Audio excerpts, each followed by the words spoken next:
որ սա միակողմանի զիջումների մասին է կապիտուլյացիոն հաստատել ոնց կմեկնաբանեք։ Դե բայց ընդդիմությունը երկու բան կա ասելու։ Առաջին հերթին ընդդիմությունը այդ տեքստը տեսել է, որ տենց բան է ասում։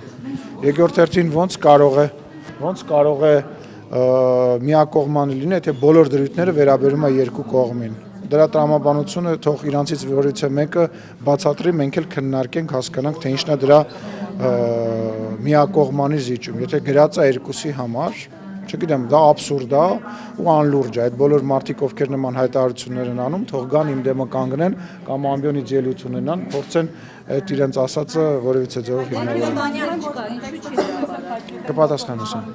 Չեմ լսում։ Իրենք ասում են տեքստը դեռ չի հրապարակվել, բայց ծանոթ են գործող իշխանության այսպես ասած ձեռագրին, իսկ դա կապիտուլյացիաների մասին է։ Դե առաջի ամենահայտնի կապիտուլյացիան պատիվ ունեմի Սերժ Սարգսյանի կապիտուլյացիան էր 2018 թվականին հայ ժողովրդի առաջ։ Երկրորդը 2018 թվականին, այո։ Երկրորդը ուզում եմ ասել, որ երբ որ դու ասում ես, որ տրամաբանությունը հենա, որ իրանք հայտնի է ոճը եւ դրանով է հիմնավորում առանց տեքստի հետ ծանոթանալու, դա անլուրջ տպավորություն է տալիս։ Դա քաղաքական գործին վայել գործելավոճ չի։ Բազմիցս հայտարարվել է, որ բոլոր կետերը վերաբերում են երկու կողմերին։ Եթե օրինակ այնտեղ գրված է, որ հայկական կողմը պետք է կապիտուլացվի, դա նշանակում է, որ ադրբեջանական կողմը նույնպես պետք է կապիտուլացվի։ Ասենք մարդ ինչքան կարելի է նույն անիմաստ խոսակցությունը կրկնել։ Ինչ վերաբերում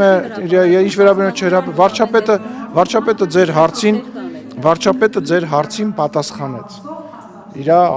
հարցազրույցի ժամանակ, որ այդ փաստաթուղթը ունի երկու տեր եւ միակողմանի որևիցե բան անելը ճիշտ չի։ Միշտ միակողմանի անունը, մենք խաղի կանոնները միայն հայկական կողմը պահպանում։ Դուք տեսել եք որևէ դեպքում Ադրբեջանը խաղի կանոն պահպանում։ Այո, տեսել եմ որևէ դեպքում, երբ որ մենք քննարկում ենք եւ օրինակ հաստատում ենք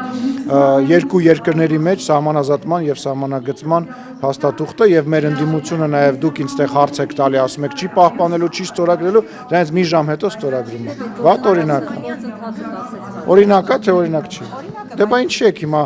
բացարձակ ինչ որ ձևով բաներ ասում, հետո երկրորդը ձեզ ուրիշ բան ասեմ։ Հիմա եթե դիմացինը պայմանականորեն, եթե վատ բան է անում, այդ նշանակում է մենք էլ վատ։ Մենք մեր վարկը ունենք, մենք մեր դիրքը ունենք։ Դուք տեսեք ինչքան լրատվամիջոց կա Հայաստանի Հանրապետությունում, ինչքան ազատ է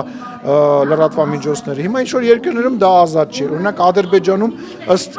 Եվրոմիության չափանիշների խոսքի ազատությունը այդ աստիճանի չի։ Հիմա մենք էլ ասենք սկսենք իրանց հետ հավասարել։ Մենք մեր երկիրը ունենք։ Ինչ է բերել։ Լավ, Ադրբեջանը վարկանիշը ցածր է Հայաստանի համեմատ, բայց Հայաստանը այդ վարկանիշի շնորհիվ ինչ է շահում ընդհանրապես միջազգային հարցերի տեսանկյունից։ Տեսեք, անվտանգություն է շահում,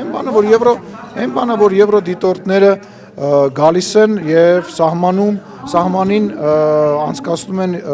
հսկողություն, այն բանը, որ միջազգային զեկույցներ ենք ունենում, այն բանը, որ Հայաստանի Հանրապետությանը օգնություն է տրամադրվում, այն բանը, որ Հայաստանի Հանրապետության հետ համագործակցություն է տեղի ունենում, բայց այդ ամեն ինչը դրա հաշվին է տեղի ունենում։ Կարող է մեր դուդուկից Իրանի եւ մեր սիրուն հայի աչերի համար է այդ ամեն ինչը տեղի ունենում, հետո էլ բողոքում եք, ասում եք մեր վրա հարձակվեցին, աշխարհը ձեն չհանեց, բայց սխալ ենք մեզ պահել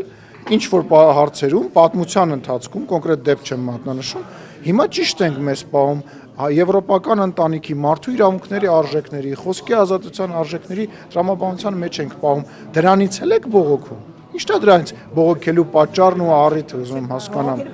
Բա ինչն է։ Ասում ենք, որ եթե Ադրբեջանը ինչ որ խախտումներ անում է, ասենք բանակցային գործընթացում, ինչու է Հայաստանը սրբորեն պահում բոլոր կանոնները։ Նախ եւ առաջ եկեք տենց վստահ չլինենք, որ բոլորի ընկալմամբ հայկական կողմը իրեն սրբորեն է պահում, որովհետև նույն ադրբեջանական կողմը հակառակ կարծիքն ունի եւ բողոքում է եւ նեղսրտում է հայկական կողմի պահվածքի, հայկական քաղաքական գործիչների հայտարարությունների եւ այլ տարբեր բաների համար։ Այդ ձեր հայկական այդ մենք մեր մոլորակի մեջ ապրելու սովորություն ունենք, այդ ձեր պատկերացումն է, որը որ դուք փորձում եք հիմա ներկայացնել։ Տենց չի։ Երկրորդը, ինչի էս պետքա ձեր կոնկրետ բերած դեպքում վատ օրինակի հետ համեմատվեմ, այլ ոչ թե լավ օրինակի հետ համեմատվեմ։ Հիմա ասենք ուրիշ երկիր էլ հարձակվել է մի ուրիշ երկրի վրա, եկեք դրա հետ էլ համեմատվենք։ Չի կարելի այդ տրամաբանությամբ շարժվել, սխալ բան եք ասում, կներեք, բայց սխալ բան եք ասում։